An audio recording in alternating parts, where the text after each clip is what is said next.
Bonjour à tous, nous poursuivons aujourd'hui avec la 8e Mishnah du 3e Pérec, donc la Mishnah Chet.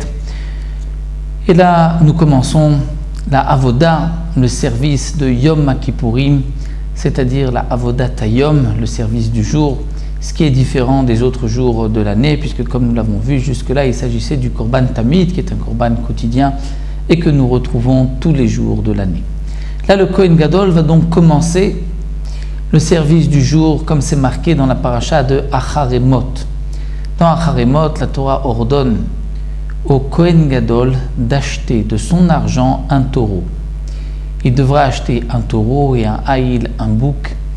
Donc c'est le fameux par du Kohen Gadol, par lequel il sera pardonné de ses fautes. Nous verrons aussi par la suite que le Kohen Gadol devait sacrifier un bouc, le Seir, ce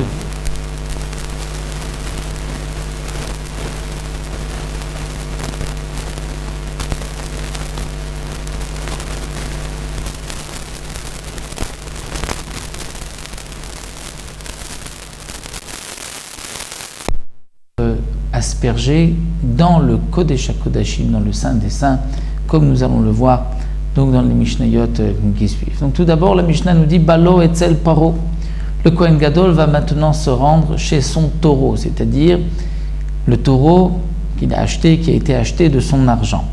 Ou paro, son taureau, aya omed ben haoulam vela misbeach, était donc debout entre le oulam et le misbeach. Le misbeach, l'autel dans la cour du Beth Amikdash, et le oulam, qui est l'entrée du Echal où se trouvait la Menorah, le Shulchan, et plus encore à l'intérieur le Kodesh HaKodashim avec le Aron HaKodesh.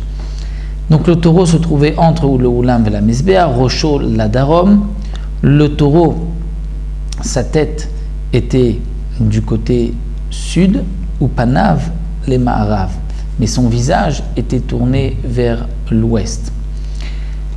Le Barthénoura nous explique qu'en vérité, on pouvait sacrifier ce korban, ce sacrifice, on pouvait l'égorger dans n'importe quel endroit de la partie nord de la Hazara, mais malgré tout, le jour de Yom Kippourim, puisque toute la avoda, le service, était sur les épaules du Kohen Gadol, pour ne pas que ce soit trop dur pour lui, on essaie d'alléger, de le rapprocher du Echal, afin qu'il puisse rentrer immédiatement avec le sang pour l'asperger dans le Kodesh HaKodashim.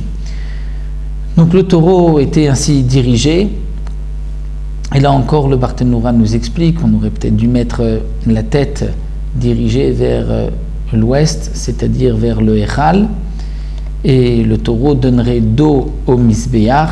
Seulement le problème, c'est que si le taureau fait ses besoins à ce moment-là, ce ne sera pas un kavod, un honneur pour le Misbéach, donc c'est pour cela qu'on le déplaçait.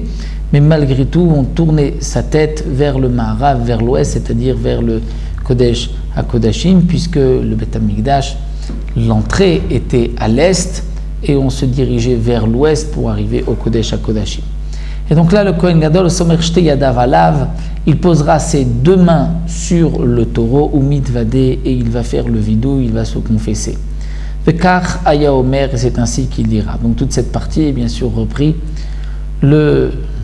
le jour de Yom Kippourim dans la Avoda, dans le Moussaf. Vekach Aya Omer, c'est ainsi qu'il disait Ana Hashem de grâce, Akadosh Baruch Hu, Aviti, Pashati, Chatati, j'ai fauté. Il y a trois sortes de fautes, comme nous explique la Gemara. Chatat, c'est une faute sans faire exprès. Pashati, c'est volontaire. Et Aviti, c'est même plus grave, c'est lorsqu'il y a une volonté particulière de fauter et d'aller à l'encontre de la volonté d'Hachem. Donc il commence Aviti, Pashati, Chatati, j'ai fauté, Lefanecha devant toi, Ani ou Beti, moi et Beti, ma maison, c'est-à-dire, comme nous le verrons par la suite, le Kohen Gadol va d'abord prier pour lui et ensuite il va prier pour les autres Kohanim et ensuite pour le peuple d'Israël. Donc il commence par lui et sa famille. J'ai fauté, Ana Hashem de grâce, Akadosh Baruch Hu, Kaperna, pardonne s'il te plaît la avonot, Vela Peshaim, Vela Chataim, donc toutes les sortes de fautes, chez Aviti, Vishe Pashati, Vishe Chatati, que j'ai fauté. Donc on reprend à chaque fois le terme de Avon, Pesha et Chatat.